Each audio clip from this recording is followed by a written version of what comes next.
Hey there, welcome back to the Path to Zion podcast, where we are rediscovering the ancient way. Thank you for giving of your time today.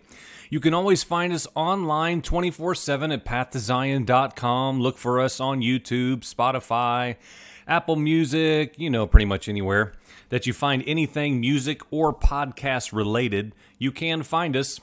Like us on Facebook as well. Add us there. We would love to communicate, hear from you wherever you are in the world. You can do so at Path to Zion Podcast at gmail.com in case you do not know. Look, we've been on a little bit of a hiatus, actually quite a lengthy one. We have been away for 8-9 days doing Feast of Tabernacles, Sukkot. And we did maybe one recording right on the front end of Tabernacles, and then have done nothing at all as far as recordings go since. And so I made that clear to anyone who listens that we were going to be taking a break. I posted it on the website as well, on the Facebook page. And so now here we are on the other side. We had a couple families from out of state that kind of we officially met during Tabernacles come to the house, and so it kind of prolonged a couple extra days that was unforeseen. And so here we are today. We are halfway through the month of October already. Somehow we are fast forwarding to the end of the calendar year 2020. How are you doing? Literally, how are you? How are things in your life spiritually? Are you thriving? All right, let me ask you this question. This just pops into my head. Whatever your heart's posture was at the beginning of this calendar year, how are you doing according to things that maybe you hoped you would be, hoped you would be doing, hoped that you would have left behind by this point in the year? Listen, now is the time to tend to these things that we as humanity continue to put off and put into the future, and maybe tomorrow, and maybe the next day, and maybe the next day. And it could be how you parent your children, how you love your wife, how you treat your employees, how you look at and address yourself. It could be any number of things as men in the likeness of Yeshua Messiah, Jesus, in the process of sanctification, day after day after day after day, moving more and more into the image of the Son. And so today, this is just kind of what's on my heart. I'll be honest. I've still got so many teachings that are bound to be multiple parts of series that I just don't presently have the time. I've not really worked. I've worked one day in 11 as far as my real life income job. And so I've got to get to work. And so those things cannot be today. But my goodness, I've been out of town, we'll say, according to the podcast and new episodes. So I've got to sit down today. Now, I will add that if you're one of those people that have donated to this podcast, thank you, bless you. Right now, I'm using this microphone that I've been talking about. You can definitely tell a difference from when I'm using a handheld recorder as I drive down the road versus sitting here in my little makeshift studio. And I continue to be blessed every time I plug this equipment up and sit down in front of it.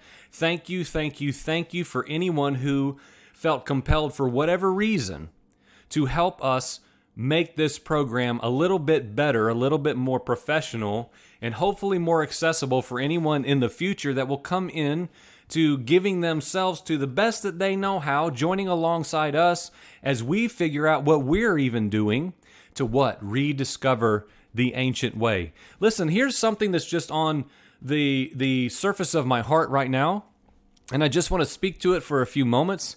And I'm just going to be honest. This is a very sit down and fly by the seat of my pants recording. I have nothing at all written. I have nothing at all really prepared whatsoever.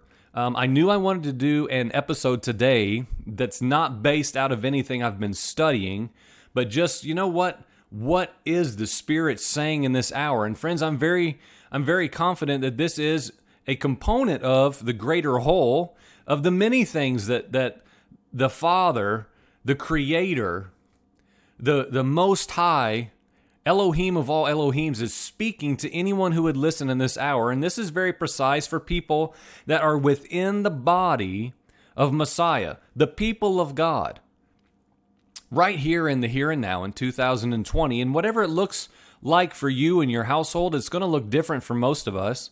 Whether we're in a small home gathering or whether we are feeling isolated and alone, or whether we are in a large gathering where there are hundreds of people, whatever it looks like for you, we have to know what the Spirit is saying to us individually, to our households, and to the corporate body.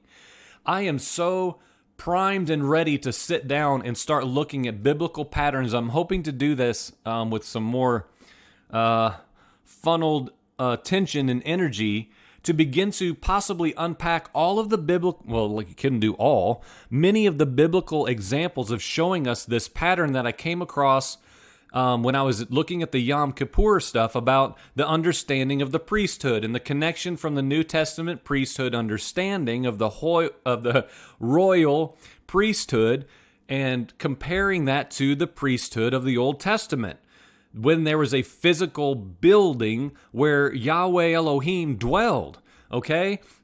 And so, as I'm always saying, it doesn't bear repeating again. There's no time for that today. And we cannot properly understand Yeshua, Messiah, the highest King of all kings, leaving his lofty estate and becoming mere man and fulfilling the great high priest role. We cannot understand all that he accomplished unless we understand the functions of the first high priest, those who were in the priesthood. And so these are things we must give ourselves to understand so that we know who we are. Now that leads us right into what I want to talk about today. This is so awesome when these things happen. Holy happenstance, I heard somebody say one time, which is maybe a little bit super spiritual, but true nonetheless. And so let's go to Exodus chapter 32. And what I want to talk about for a few moments is the proper understanding and posture of our heart that when correction comes, when questions come, when anything comes to us, that our very first natural instinct is self-defense, offense, and rebuttal. I think it would do us all good. Again, those in the body of Messiah. Outside of the Spirit of God, you cannot do this. Otherwise, you're just a man trying to be restrained. You're trying to restrain the flesh man with the flesh man. You understand what I mean? You cannot do it. You can't effectively do it in the spirit of love that is from the heart of the Father through any man that allows us, any one of us, who are truly regenerated, born again, born of the water, born of the Spirit, to be literally Christ men now. Only then are we rightly empowered to walk in all the attributes of the Spirit, the fruits of the Spirit. We don't have time to talk about those, of course, but self-control and all the things underneath the umbrella that is, we cannot be those men unless the Spirit of God is flowing in, through, around, immersing us in everything that opposes our natural man, resistance and response. And so I'm seeing this just kind of all around me in my little circle of life here, in my small sphere of humanity on this speck of earth where I live. I'm just seeing this kind of back and forth swelling entity that is men striving to live alongside other men in humility, submitted to Yahweh God himself. He is the absolute authority. Now, I will say this, and if you listen to the program, you don't need this told to you, but years ago, the Lord redeemed my understanding of proper authority. Many people who walk the journey that I have been on, which is very normal, where you get burned at church, authority misuses their authority, whether it was God-given and just tainted, or whether it was just only through the doctrines and traditions and denominations of men. However they got there, they abused a position and they abused a function, and therefore we wash our hands of all authority and we walk out, we're our own men. I have one great high priest. Well, of course, yes. But there is still God-ordained functions for men, mere men called to operate in certain places, certain positions, and certain authority. I don't know why that's such a hard thing, other than we are a stubborn humanity who do not want to submit our wills to mere men. And I say this all the time, I've been saying it for years. If we cannot submit ourselves to men, we will never submit ourselves to an unseen God. If you cannot submit to a brother who is just like you in flesh and blood and sits beside you or across a table from you and brings you correction, a mere man, how in the world do we truly submit to an unseen God who's seated high in the heavenlies in absolute perfection? I think there's a little bit of a breakdown of how we understand authority and how it makes its way down into flawed vessels of clay like you and I. Exodus chapter 32.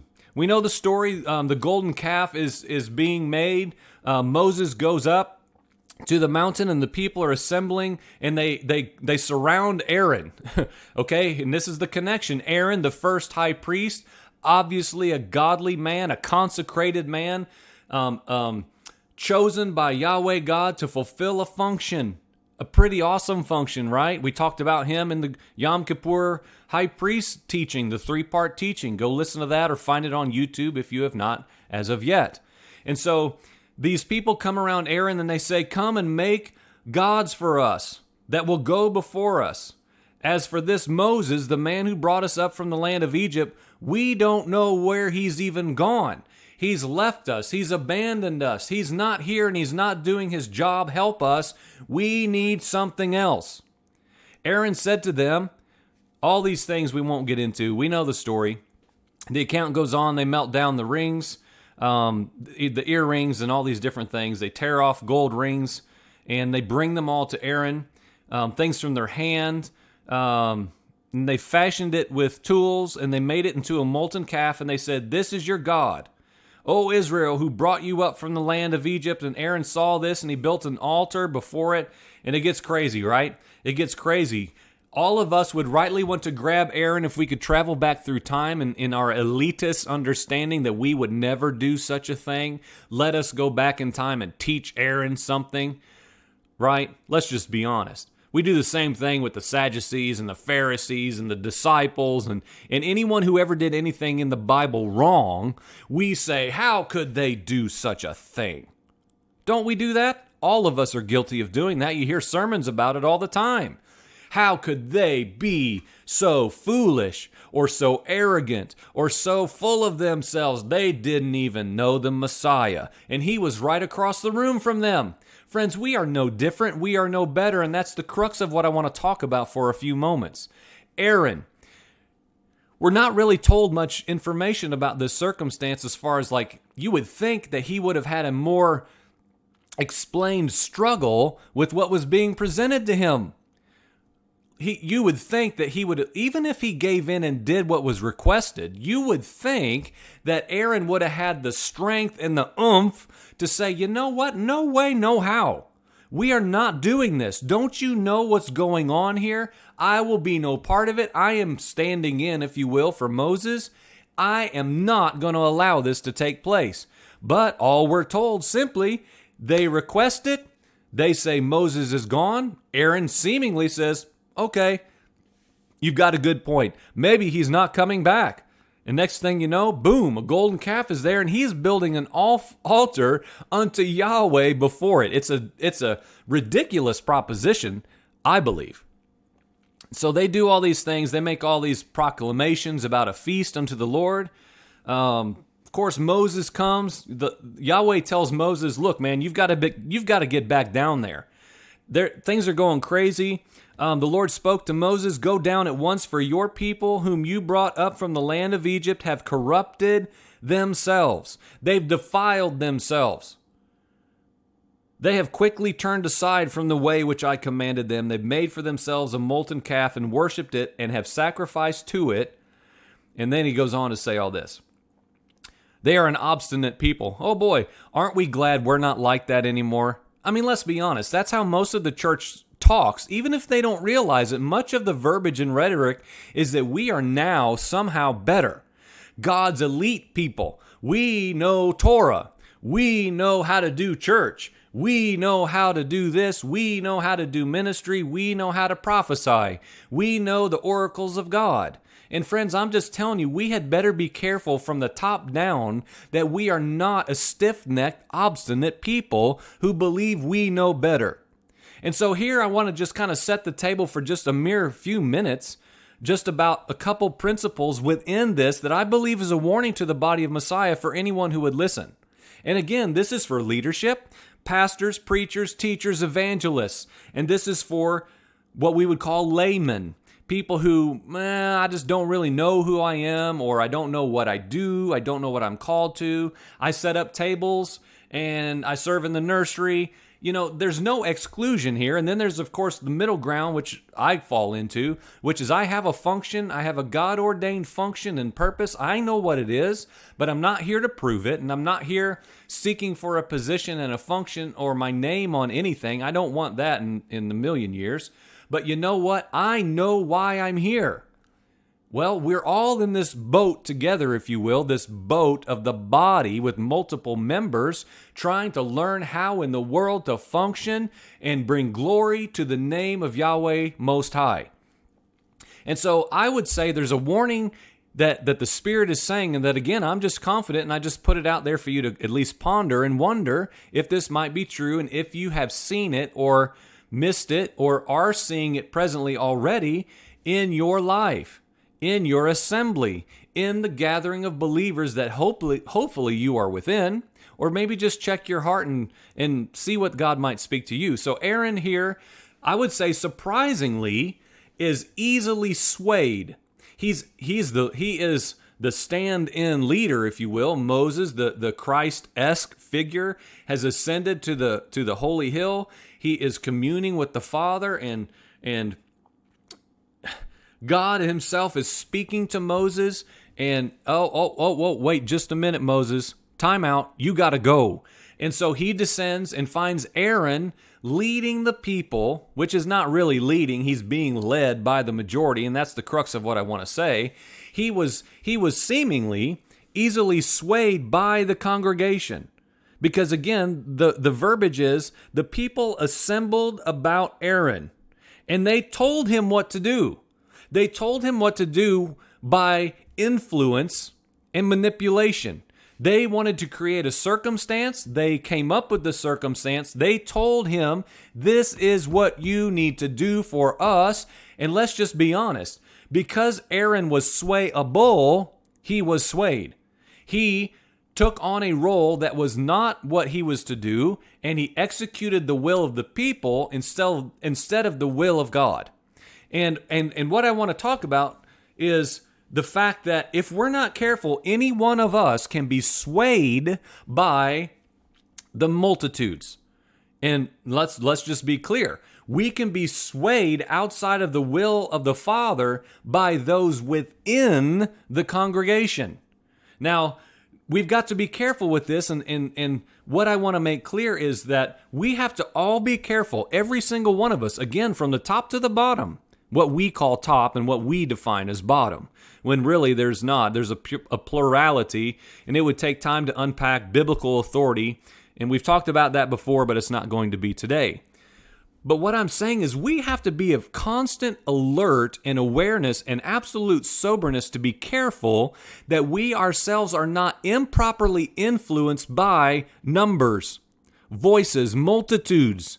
And we cannot be convinced that just because we're outnumbered 1,000 to 1, that the 1,000 are correct. Now, how do we hold this carefully in any place that we are? We have got to know what the Spirit is saying. We individually must know what the Spirit of the living God is saying to me.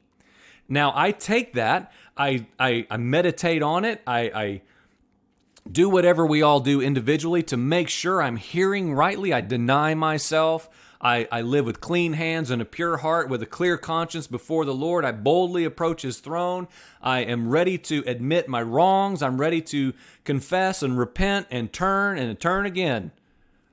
And thereby, I feel like I'm given a proper clarity of understanding about what I hear the Spirit of the living God saying.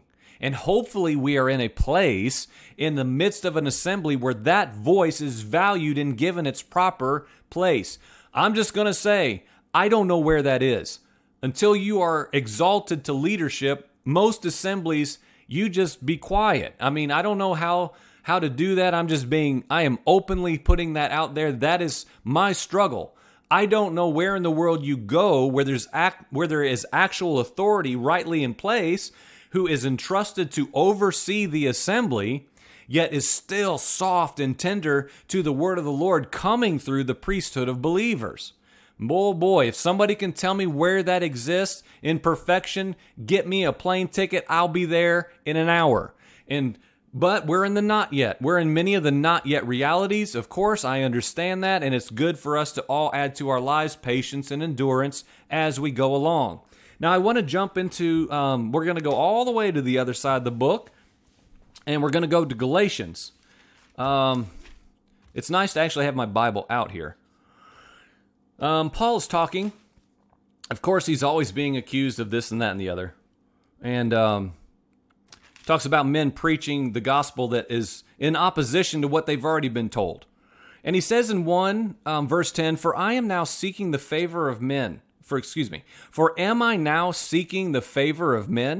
or of God? Or am I striving to please men? So let's just stop right there. And this is a question for anyone. Again, if you are a pastor, teacher, leader, evangelist, someone who's in a position, in a function where people look at you, whether it's 5 or 500, friend, please listen to what I'm saying. Listen to what Paul is saying. Think about Aaron's being influenced by the murmurings and expectations of the majority. And let's just be honest, like, if we are dealing with a people, and again, I said this in an episode the other day about echad and the understanding of the one man, okay? That I understand is yet before us, but I believe there's something more for us to be moving towards in greater measure and greater increment in between the now and the not yet, towards the one-man reality where men are truly submitted to one another and entrusting the Spirit. Now, this is dangerous. If you've ever been in any place of authority, holy cow, is this dangerous.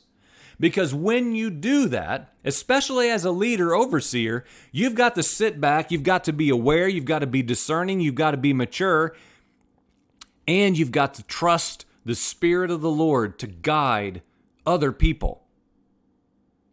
Friends, if you've never had this place, raise your hands right now and thank the Lord that's never been you. It is so hard to be in any place of authority with other people, and you want so badly for people to truly be led by the Spirit of God, and then little Susie pipes up and says something about a dragon coming out from under the earth and breathing fire on the church because an angel told her to tell us that. I mean, you know what I'm saying? I just obviously grabbed that out. That has not happened to me, thank the Lord. But you know what I'm saying?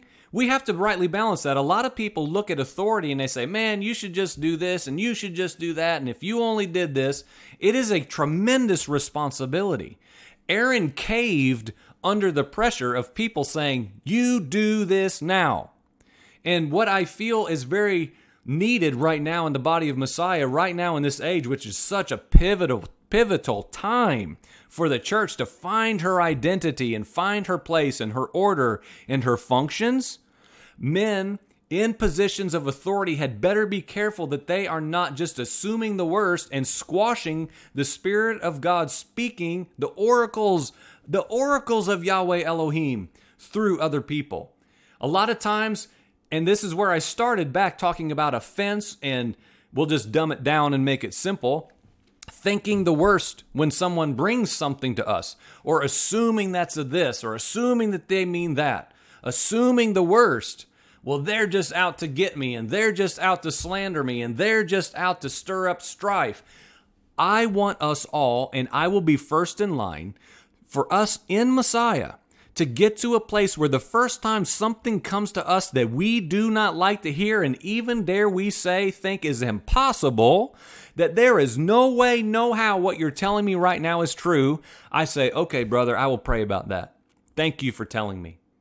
If it's done right now, and it can come a million different ways. It does not allow that to happen. But when that's done in order and a brother goes to a brother, no matter whether we call it up or down in the order of authority, I don't care which way it is. If it's done properly in humility for the good of the individual and for the good of the corporate body, then yes and amen. We should say, you know what? I'm going to listen to what you're saying because I believe that you have a voice and you can speak the word of God to me that I may not even know I need. I may not even see it. Have we not all experienced that? If we're truly humble men, have we not been corrected? Have we not had correction come to us? And something in us, our humanity says, no way, no how. How did you respond? That's impossible. That's the devil lying to you. Have you ever been told that when you bring a correction to someone? You're just believing the devil, brother. Oh my gosh, that's so hard. It's such a hard response. If that's ever happened to you, then you know how it is. And maybe you've been on the other end. There's no way I feel that way. There's no way I am that way that you're telling me. There's no way X is possible. You're wrong. Get out of here. I'm telling you, we had better be careful that we are not so afraid of being corrected, admonished, and pulled to the side. If done correctly, say, man, I am really concerned about this issue. Can we please talk? And grown men, grown adults have self-controlled, spirit-led disagreement. Oh my gosh, I love it. I long for that. I've seen it a little bit, but man, it's got to come in greater measure as we move towards the echad of the people of God, right? A one-man unified endeavor. So Paul's saying, am I seeking the favor of men or of God? Am I striving to merely please men? No. If I were still trying to please men, I would not be a bondservant of Christ. And so Paul is saying clearly in this text, in this way, look, you're going to be a bondservant of men or a bondservant to the Messiah. You will not be both. In this understanding of what drives us to be who we are to be and say what we are here on this earth to say. You cannot do both, brother. You're going to be a servant and a slave. You can't serve two masters. Right? We know the biblical pattern and principle. You can't serve two masters. Your heart cannot be over here and over here equally and devoted as a bondservant to both. And so what I'm saying and what I'm promoting is that, and this is to leadership, we have got to be careful, and I'm not in leadership, man. Nobody's asking me hardly anything. But if I were, this is what I would say and what I would hope would be the definition of my life. I have got to first be a servant to the Most High God. I've got to be, as Paul said, a bondservant of Christ. First and foremost, I have got to be clear before Him. I cannot be swayed by my own opinion, my own vantage point, my offense, my response as a natural man in a flesh and blood body. I will not be guided by my emotions. I will not be offended by anything you bring to me because my identity is sure. And listen, brother, I will do all that I can to listen, receive, and rightly respond in humility to what you're bringing to me. I choose to humble myself before you. I choose to take the time to give my physical ear and my innermost places to what you are bringing to me right now. I will listen, and God Himself will speak to us. Man, I'm telling you, that is the way the church is going to go, or we're not going to make it. We're not going to make it. We're going to be serving two masters. We're going to be like Aaron. The leaders will be like Aaron. Well, everybody's saying this. I've got to be a man pleaser. I can't allow this stuff to come to the camp. Let's just satisfy the masses, right? Let's just appease the masses and keep everything well and good. And then if the people are happy, we'll be fine. Well, obviously Moses comes down and that's not happening. That is not the case. It was a false assurance because that's what they're saying. We have no Moses. He's not coming back. We've got to come up with a better idea and a better plan. And so as we are servants to Christ, bond servants, in humility, when we look through the lens of being servants of the Most High, we can then rightly serve men. We can then rightly walk out as humble, abased men, prostrate on the floor before another in humility. Why? Because we are completely enveloped in every possible way that we're presently capable, and wherever we are in our maturity level of our journey, to be submitted to God and submitted to men. And that again, this is why this matters for everyone within the confines of the people of God, because this is true from the top down. As I keep trying to say, this is for all of us, as those of us that are not leaders and not men set in positions looking up, and those who are in those positions looking down. And again, I'm using the verbiage just because that's the only way people understand. This is a horizontal issue in the sense of men in their proper functions, all lifting their hands together in unison, performing their individual purposes to glorify God. And I'm telling you, if we're not careful and we walk in offense and like, I can't believe that guy said this, and I can't believe that guy said that, and we've got to put out a fire here and put out a fire there and put out a fire there and run that brother off and bring that brother closer, man, I'm telling you, exhaustion is sure. Exhaustion is sure.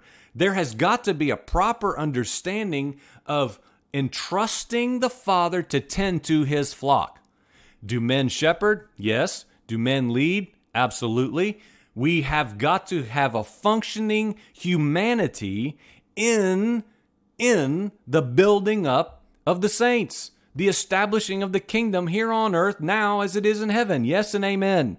But I'm telling you, there needs to be some shifts in the body of the Messiah if we're going to make it. If we're going to find each other alongside one another, not kicking and screaming and fighting and wondering and offended and offended and offended and offended and offended times a million, how in the world will we ever walk as a one man? We're practicing now. This is a new arrival for me, and then we'll bring this to a close today. I'm a guy who wants the real thing or nothing at all. It's to my detriment. I want it all, and I want it right now. I want the echad of God's people. I want the one man. I want the unity of the Spirit. I want agreement. I want all these things that I read that I'm trying to undo my personality and my zealous desires to be in their proper place. Why? So that I can survive, so that I can live, and so that those alongside me live, because I don't murder them because I'm so ridiculously offensive, strong, and zealous. And of course, to be clear, because this goes all over the world, I'm saying kill them in the sense of my intensity. I can't, and let's make it simple, I can't be around Joel. He's just too much. He's too serious. I know. So how do we rightly hold our functions, hold our positions, hold our identities, submitted to men and submitted to the Father in perfect harmony, unity, underneath the lordship of the Messiah? He is the head. He is the head. There's one head, the great high priest, okay? So to bring all of this back around, let us be careful. If any one of us are an Aaron, be careful that if 1,000 people say something is good and one says something is bad, we're simplifying, don't be so quick to write off the one. Maybe the one sees something that the 1,000 do not see. Maybe the one is an instigator. Maybe the one is a leaky faucet. Possible as well. But may we not categorize so quickly in our own natural understanding because things don't line up in proportion. And to those of us who have this struggle with pleasing men, in the name of Yeshua Messiah, may we cast that off. The fear of men. We're afraid that if we don't fear men, we're just going to be out of line and just going to run over everybody. I don't think it has to be like that. If we're truly Spirit-led men in the path of Messiah, I believe we have to start giving ourselves to the place that maybe I can be free from pleasing men and seeking the favor of men. Maybe I can truly be submitted to the Father and be clear and rightfully in humility speak what I hear the Spirit speaking. So friend, I just want this to be something that encourages you today. Where are you? Where are you, leader? Where are you, layman? Where are you, nursery worker, Sunday school teacher, worldwide global evangelist? Where are you? In your place. Take your place. Take your function. And remember, every single function we have is under. Every single function is under. That is the corporate reality of the body of Messiah, the members within the body. Listen, man, every single member is under the head. Every single one of us starts under. I think that would do us well for all of us to see the agreement of our condition. Every single one of us start under, and we must remain there. Thank you for listening to the Path to Zion podcast. We are rediscovering the ancient way. Go to pathtozion.com. If you want to connect with us, if you want to join in anything that we're doing here, hey, open arms. Go to pathtozion.com. Send us an email at pathtozionpodcast@gmail.com. Thank you for listening. Be blessed and tune in for the next episode. Amen.